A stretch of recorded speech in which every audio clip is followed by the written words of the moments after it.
and liftoff of Starliner and Atlas V. It was 4 months ago when two NASA astronauts launched into space for what was supposed to be an 8-day mission, but 4 months later, they have yet to return. Now, Sunita Williams and Butch Wilmore are not expected to return back to Earth until February 2025. Thank you for joining us here on CBS News Boston. I'm meteorologist Jacob Wycoff. In just a few minutes, we are set to speak with astronaut and Needham, Massachusetts native Sunita Williams. You've probably heard her name quite a few times in the news the last couple of months. So who is she? Well, Sunita Williams was born in Euclid, Ohio, before moving to Needham, where she would go on to graduate high school. She has a Bachelor of Science in Physical Science from the U.S. Naval Academy and a Master in Engineering from the Florida Institute of Technology. But it doesn't end there. Suni was selected as an astronaut in 1998. She's now in her third mission, spending 450 days and counting aboard the space station, which is fifth place for the most days from anyone on the International Space Station. She's also a pro at spacewalks, currently in second place for cumulative spacewalk time by a female with 50 hours and 40 minutes. She's also a really highly decorated member of the U.S. Navy, earning multiple Defense Service and Navy Commendation Medals. She was also given the Humanitarian Service Medal for her distinguished service. So the big question is, how did we get here? Here's a timeline to break it all down. Starting on June 5th, NASA astronauts Sunita Williams and Butch Wilmore launched aboard the Boeing Starliner spacecraft for its first crewed flight, scheduled to return to Earth 8 days later. The next day, they arrived on the International Space Station. But a short time after, some issues were observed with the Starliner's thrusters. And on June 14th, NASA and Boeing delayed the return of the Starliner and its crew to June 22nd. Now, on June 21st, the pair also once again adjusted the return date again to after a second spacewalk to occur on July 2nd. And just 7 days later, they took that return date from the calendar, saying they needed more time to test the Starliner. The Boeing Starliner would eventually return to Earth on September 7th, but empty, no crew on board. Now fast forward to September 28th. The SpaceX Crew 9 mission launches with astronauts Nick Hague and Alexander Gorbanov on the SpaceX Dragon spacecraft. The next day, September 29th, the crew docked with the International Space Station. And as of right now, William and Wilmore's return back to Earth is expected sometime next year aboard the SpaceX Dragon. Now, the Falcon rocket blasted off from Cape Canaveral, Florida last month. On board the capsule, those two crew members, but also two empty seats. The goal, to get back the two astronauts after their months-long delay. CBS's Manuel Bojorquez has more. Full power and liftoff. NASA astronaut Nick Hague and a Russian cosmonaut are now in orbit with two empty seats. Those seats are needed to bring astronauts Butch Wilmore and Sunita Williams back to Earth. This mission is bigger than any one crew. It's bigger than any one person. And so we've got a dynamic challenge ahead of us. I'd like to extend our congratulations to the entire Crew 9 team. Wilmore and Williams were part of the first crewed test flight of Boeing's Starliner capsule. And though it got them to the space station back in June, problems with its propulsion system prompted NASA to look for another ride. This was not the very first option. We wanted to take Starliner to the completion and land it back on land at home. But, you have to turn the page and look at the next opportunity. But it meant bumping two astronauts off this mission, Zena Cardman and Stephanie Wilson. I would be happy to give up a seat for them. If that is the safest thing, that is what's most important. We need to return them safely. Even if all goes as planned, Williams and Wilmore will have to spend another 5 months in space because this mission is not set to return to Earth until next February. Manuel Bojorquez, CBS News, Kennedy Space Center. And once they return to Earth, Butch Wilmore and Sunita Williams will become the first astronauts in history to fly to space or fly in space aboard 4 different spacecraft: NASA's Space Shuttle, Russia's Soyuz, Boeing's Starliner, and SpaceX's Crew Dragon. Now, we are just moments away from being joined by Sunita Williams. Mission Control in Houston and the International Space Station are just doing some of their final checks. Now, just real quick, how did we get here? Sunita Williams and Butch Wilmore were selected as the astronauts for that first crewed mission for the Starliner. After some concern was noted on the spacecraft, the decision was made to return to Sunny and Butch while on a different spacecraft. Their original 8-day mission has turned into what will be an 8-month trek. We are definitely very close to being joined by them. If we could just see what is going on with them right now. Read my line here. All right, so station, this is Jacob Wycoff from WBZ. How do you hear me? From WBZ. How do you hear me? Hey, Jacob, it's Sunny Williams. How are you? I got you loud and clear. Awesome, Sunny. It is my honor right now to be joined live from the International Space Station by Needham native and member of the Astronaut Hall of Fame, Sunita Williams. Sunny, thank you so much for joining me today. I have to ask you right off the top, last night, amazing celestial treat, the Aurora Borealis. Were you able to see it, and what do these type of astronomical events do to inspire others? Yeah, I'm really glad people got out to see it. I got a couple emails from friends all over the world, actually, who were able to see some amazing lights last night. And of course, yeah, there was activity from the sun, and our mission control gave us some heads up, and we were out there, and it was overwhelming. You usually think the northern lights or the southern lights are green, but you got this amazing red hue yesterday, and it was just filled up the sky all around from the cupola. And you know what? This makes people stop and think and, about other things beside for what's going on Earth. It's sort of what we do every day. We have the opportunity to be up here looking out at through the cupola or wherever and thinking about things that are a little bit bigger than ourselves, our traffic jam that we're in and stuff like that. And hopefully these type of things makes people stop and wonder and think about the universe and think about how things have formed, or, just wonder, just ask questions. And so that's, I think, what's really cool. Now, take me back, Sunny. Did you always love space as a young girl, or what was that sort of aha moment that you decided to be an astronaut? I've thought about this question because not really. I didn't really think about being an astronaut. I never thought I would be qualified, be able to do this until a lot later in life when I was a test pilot. But, thinking back to when I was a kid and growing up in Needham, I had some great science teachers, and I loved science. Mr. Perkins, I remember from 7th grade, for example, Mrs. DiNapoli from 6th grade, and then, into Mr. Tomkowitz from Needham High School, and for biology, for example, they left an impression. I remember their names, right? And so I've always loved science, and math was one of those things that just came easy to me. So I guess those two things, that foundation from the Needham Public Schools, helped me through my career. Becoming an astronaut was one of those things. When I grew up, Neil Armstrong, Buzz Aldrin walked on the moon, and I thought, wow, that would be super cool. And I became a helicopter pilot and thought, hey, I've got the vertical landing skills to maybe land on the moon one day. So that's sort of why I applied. So after 3 trips now to the International Space Station, you have this incredibly unique perspective. Only about 600 people have been into space and even fewer aboard the space station. What is it like to see home out the window, and does that view ever get old? First of all, the view never gets old. I mean, I have to keep myself from going to the window, and there's a bunch of us up here right now, and so sometimes the cupola and the lab window get a little bit crowded, so we have to give everybody a chance, and so it never gets old. You always want to go and take a look. I quiz myself. I go to the cupola, and I look out, and I don't look at the map beforehand and say, like, okay, where over the planet am I?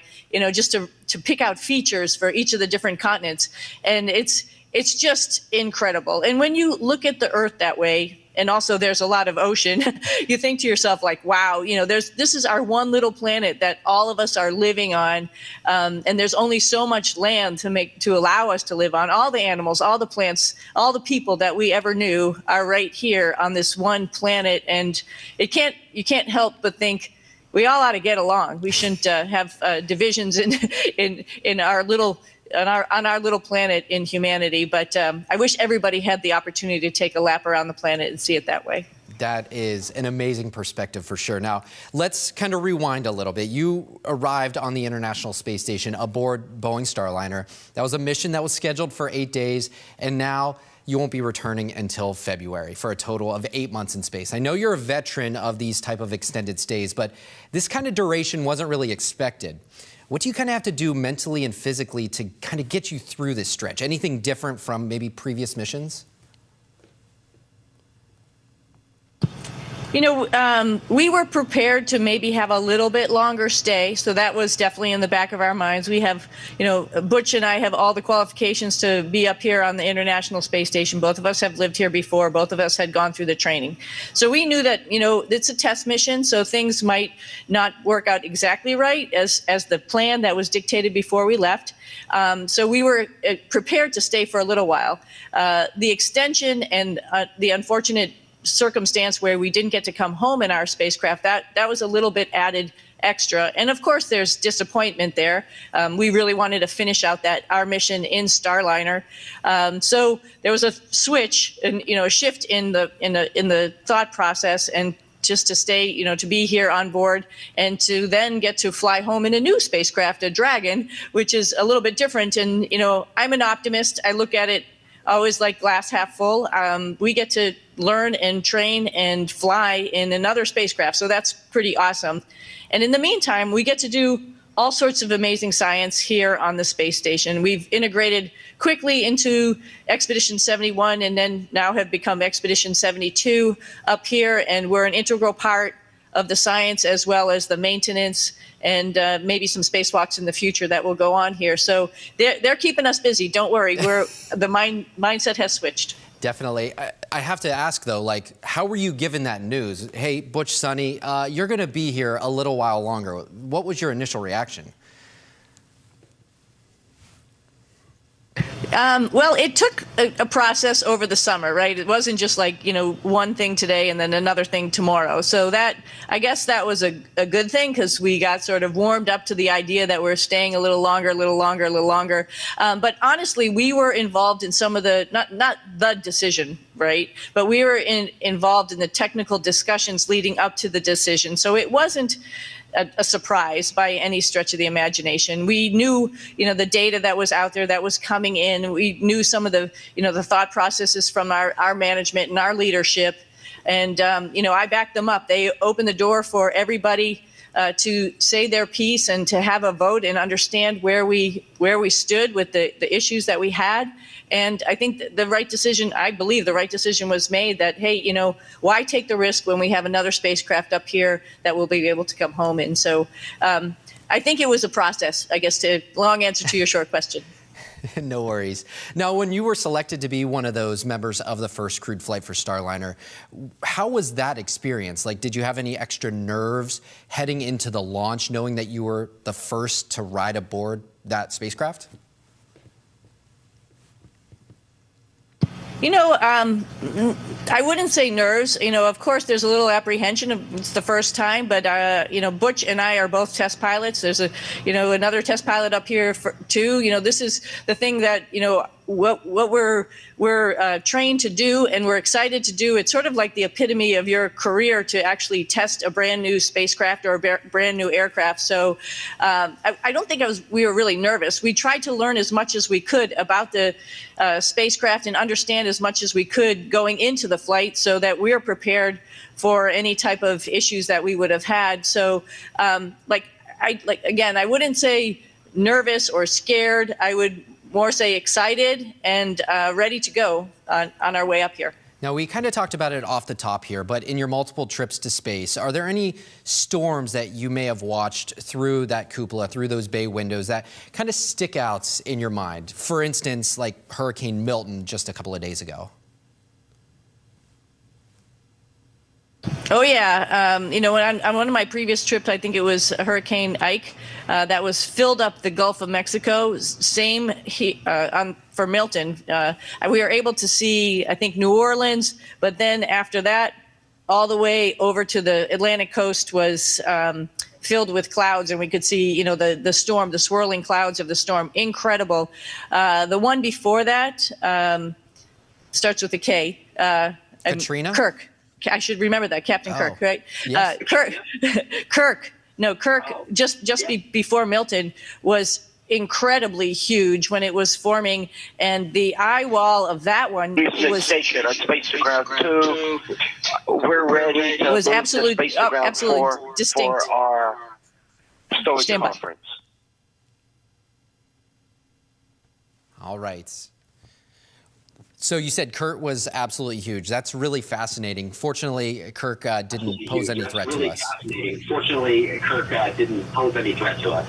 Yeah, I wanted to ask you, maybe it seemed to sort of dissipate a little bit. Is that because it goes into cooler water? It went into cooler water going through the Atlantic? Yeah, I was sort of absolutely. curious why it dissipated a little bit. Yeah, so it was in the middle of the Atlantic. I love the fact that we're having a back and forth here. This is fascinating to me. Yeah, so Kirk was in the open Atlantic, and as it went into higher latitudes, it encountered some cooler water, some shear, and then it just kind of poofed out a little bit, which we will take every single day. Those photogenic hurricanes in the middle of the Atlantic that don't do any damage.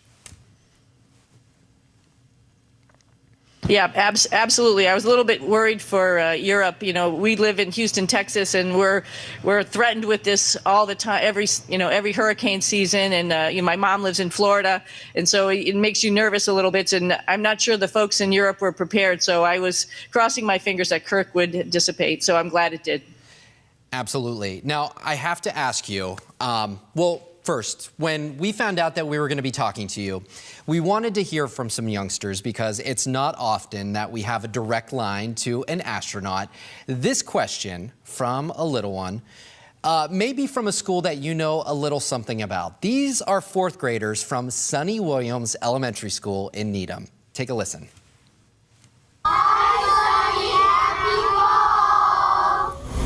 We're wondering, what's it like to exercise in space, and what happens if you don't? So their question there, they want to know what it's like to exercise in space and what happens if you don't. Aha, these are kids after my own heart. Go Wildcats, by the way. So if you don't exercise while you're up here, you're going to lose any muscle that you have because, you know, you don't have to lift up anything. You don't have to lift yourself up. You don't have to, you know, run or walk, which creates the muscles in your legs. Nothing weighs anything. So your muscles will start to go away. And then the muscle that's included in that is your heart will start to get a little bit smaller too, because it doesn't have to work as hard to pump that blood from the bottom of your feet all the way back up to your heart.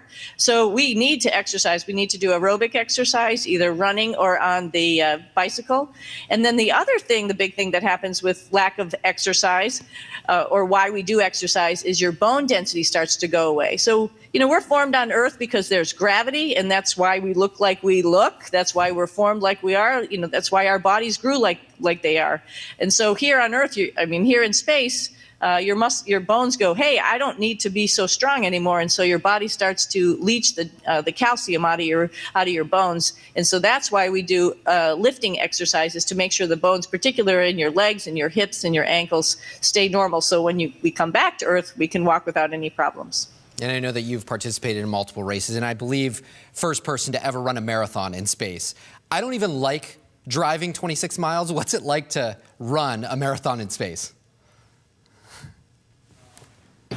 Well, that was, I would say, as we say, you know, in flight training, that was a blow in head work. I don't think it was the smartest thing I've ever done in my life, but I'm stubborn, and once I got strapped on that treadmill and started going, I thought, oh gosh, now I really have to go. And I guilted my sister into running the Boston Marathon for real at that time, and that was a windy, rainy, cold, crappy day in Boston, and she was doing it, so I had to do it, and it was good. The whole reason I did it was actually just to emphasize that we have to work out up here, and working out is a great way of life. You know, every day do something. Kids get outside, go play. I think that was really, you know, my motivation for doing it up here and having it advertised. Now, the subject of diversity in science and technology is a growing topic, and for example, girls are rightfully seeing themselves in a lot of STEM professions. My daughter Francesca has a question for you. Hi, Frankie and I go to Woodland Elementary School. What is it like being one of the first Indian Americans to go up into space? So she wants to know what it's like being one of the first Indian Americans in space.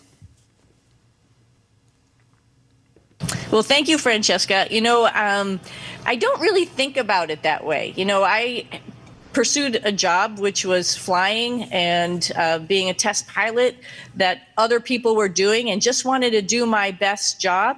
I was deployed on ships in the Navy, and I had lots of colleagues who were doing the same thing. Now, it is true at the time there was maybe only, 2 of us women on a boat of 500 guys, 500 men. But I just tried not to think about that and just try to do my job and just do it and just be okay with it and have everybody accept me just as a professional. So I feel the same way about my career here. I've got a bunch of brothers and a sister on board here, and we're just all just doing our jobs. We're working together. We're like a family. So I don't think twice about it. And my biggest advice for little girls out there is just don't have limits. Don't tell yourself no. Don't let anybody else tell you no. And just go for it in whatever field, whatever thing that you like to do, whatever you like to study, just do it. And don't let anyone tell you no. And we have one final question from a friend, Sean. Take a listen. I'm Sean from Middleborough, and I have a question for you. Can you see any planets from the space station? Absolutely, Sean. We're not that much closer to those planets. If you really look at the distance of like where the moon is, where Earth is in comparison to where the moon is and where the planets are, we are just skimming above the Earth's surface. We're only about, 250 miles above the Earth, so not that far. And that leads me to 2 things. One, the atmosphere is pretty thin. That protects us from all this radiation, as well as the hot and cold of space, right? So that's this teeny little atmosphere is protecting us. But we do see planets from here, and they're crystal clear. Because we don't have that atmosphere, we don't have to see through water vapor. We can actually see those stars as bright, bright stars and those planets as bright, bright planets. One of our Russian colleagues took a great picture of Jupiter the other day. Granted, he had a big, huge lens on his camera, but we could see, the spot on Jupiter, for example. I can tell when I can see Mars in the sky because it's a little pinkish, but it's a crystal clear star. So that's what benefit we have seeing planets from up here. I can imagine the view is pretty epic. Now, when I do stories, I sometimes hear the phrase, space is hard. Now, Suni, in your own words, why is space hard? And if it is hard, why is it so important that we continue doing this exploration? I think the main reason I would say, this is Sunita Williams' opinion, is because it makes us think outside the box. That's the answer for both of those questions. That's why it's hard. It's not intuitive to think about how to build an aquarium in space that would work. It's not intuitive to think about how you would water plants if you wanted to make your own food up here. These are these questions, these things that we have to think outside the box and create new things to be able to be successful.